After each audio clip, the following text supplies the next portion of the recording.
great day when you're hanging around. Nothing's ever gonna bring me down. Good times are coming our way. Whenever, wherever, whatever today. Today is going to be a great day. I am Nikki G, your host. Welcome to the Lone Doctrine, the food for thought exploration station, and your place in making today better than yesterday. This month, every month we pick a topic. Have I told you that you can be a part of that process? We love hearing from our listeners, and in fact, it helps us support you better when you reach out. You can even tell us what topic you're hoping to explore more. We make our topics of the month based on what life's deck of cards has handed you lately, because we're better together. This month, our topic is control.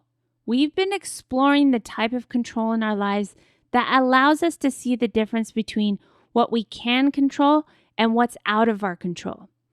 It's an interesting topic, and even if you were to look it up on the internet, you'd find everything from how to take control of your life to super woo-woo in allowing yourself to connect with the divine or energies or vibrations. Here at the Lone Doctrine, we explore many different, not to be biased to one or the other, so you can find what works for you, but better yet, accept our differences. Unless we are rooted in a basis of hate, of division, we all have differences that, in my opinion, should be celebrated.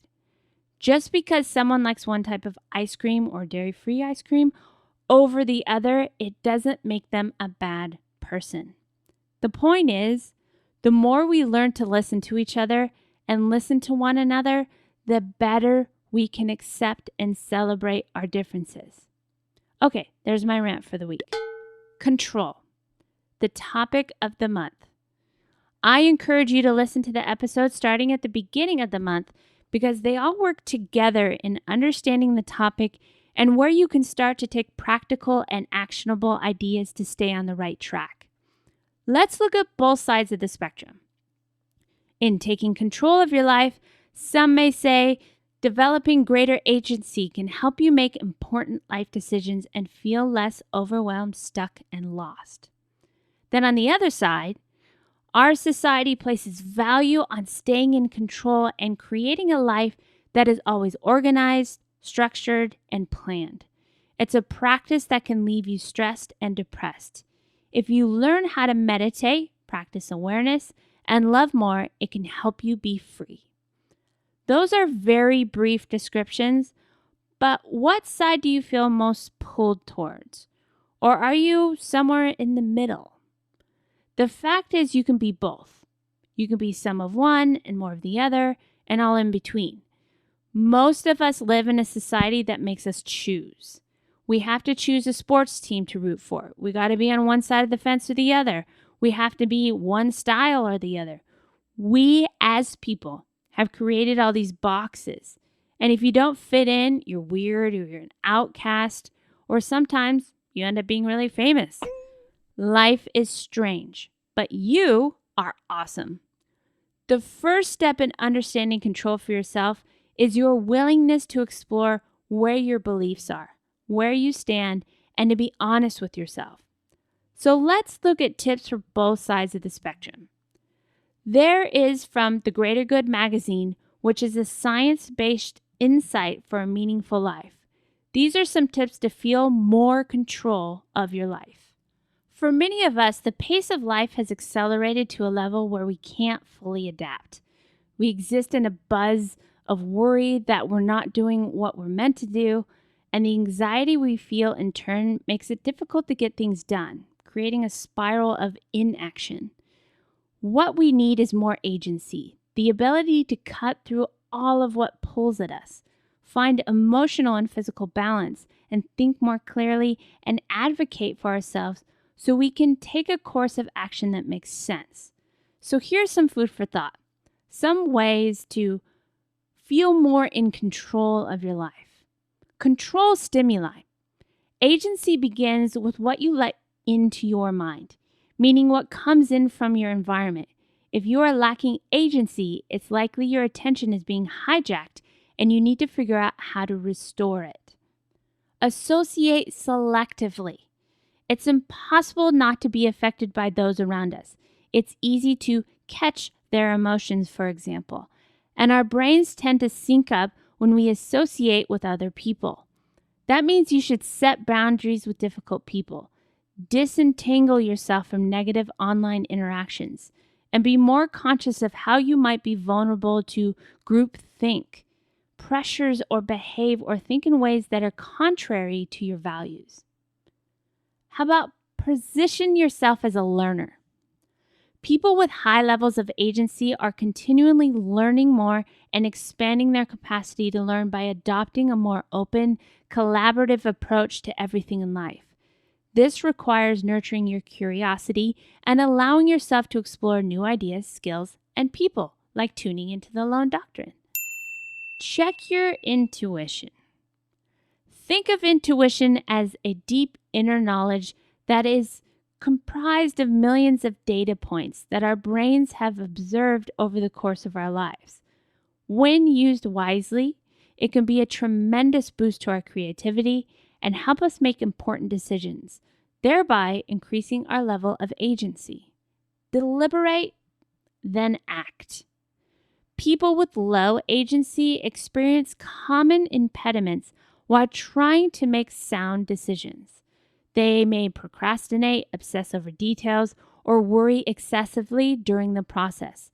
They may lack confidence and be at risk, or their thinking may be too fast, or they act on impulse. When making important decisions, like where you move or how you advance your career, it's helpful to stop and deliberate first.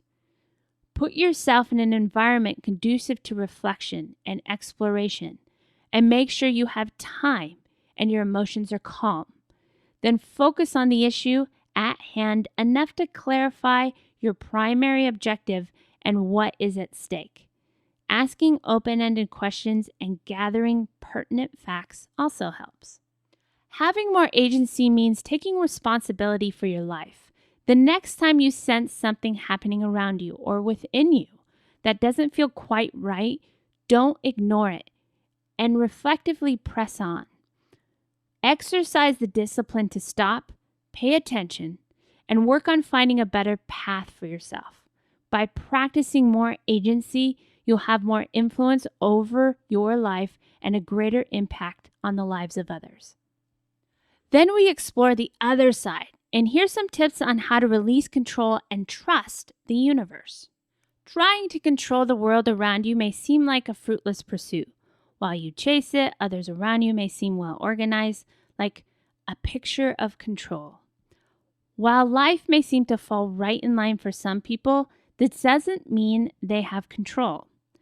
Most people have a strong desire to feel in control of their life. From a young age, you're taught to make sure your grades are good, your bills are paid, and your career is on track. When you don't meet every one of the items on this perfect and in control list, it can leave you feeling overwhelmed, stressed, and depressed. The physical and mental health problems that can result from this can be very serious. So what are some ways that we can release control and trust the universe? Now remember, we're on the other side of the spectrum. How about embrace helplessness? Many individuals are looking to develop a sense of empowerment, not its opposite. Those moments of helplessness are actually rich with potential. Sometimes when you're at the most desperate, you shine the brightest because in these moments, you've arrived at a point of surrender.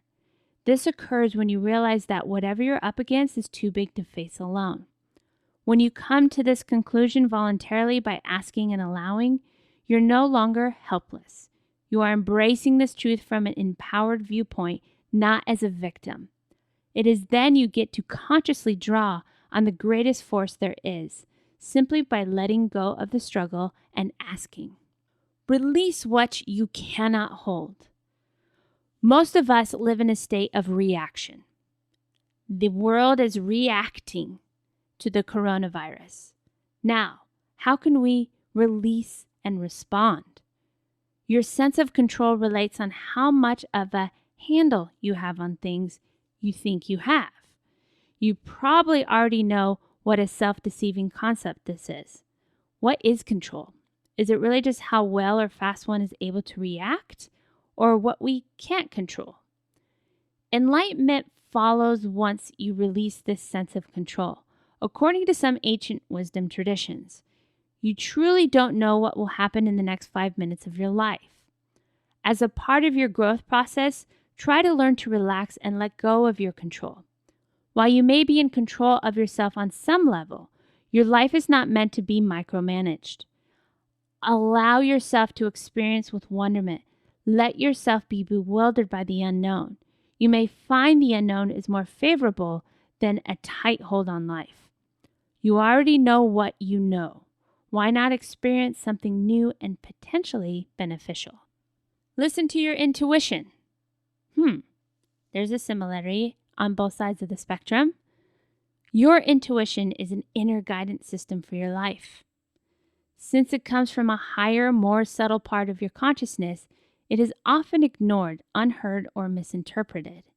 This part of your being is found in the silence of meditation and deep sleep. While awake, you may hear it in the quiet spaces of your mind or during brief moments of awareness. The importance of intuition cannot be overstated. This guidance comes from within the soul and is directly linked to the rest of the universe. Listen to it. Acknowledge life's grace. Every person has known suffering of some kind. Sometimes you may tend to focus more on the negatives than the grace that life bestows on you. Try to understand that attention to the negative is what drives your inner control freak. If you're seeking to build a relationship of trust with the universe, try to spend time focusing on how good it is to you. This practice is more than just gratitude. It is redirecting of perception. No matter what annoyances or even serious issues you may face, there is always an element of grace involved. Everything good and bad, I say this all the time, simultaneously lives with one another. Everything from the air that fills your lungs to your family, your work, and your friends are meant as a blessing from the universe. All aspects of your life experience can be fulfilling and blessed if you choose to see them as such. Just take some time to notice how beautiful the sunlight is coming into your living space. Appreciate that random warm smile from a stranger as you wait in line. Take time to fully appreciate the delicious meal you have, chewing fully and tasting with awareness. These small and often unnoticed occurrences are the universe showing you kindness and love. The fact is, there's a balance. And as you explore the people you most admire, dig deep. Whether it be family members, friends, people out in the world, there's a thought pattern, something they practice that has guided them toward success. Success leaves clues. And if we're willing to do the work, we can find what works for us. Thank you for tuning in with us today. We appreciate you. If you found this episode helpful or even just insightful, it would mean the world to us if you could help get this food for thought out to as many people as we can, because together we are better. Or if we could have a few seconds of your time, we'd love to hear your thoughts. You can leave us a review on Apple Podcasts, which in turn helps us show up in the search engines so others in need can find us. We hope to hear from you, and until next time, keep fighting the good fight.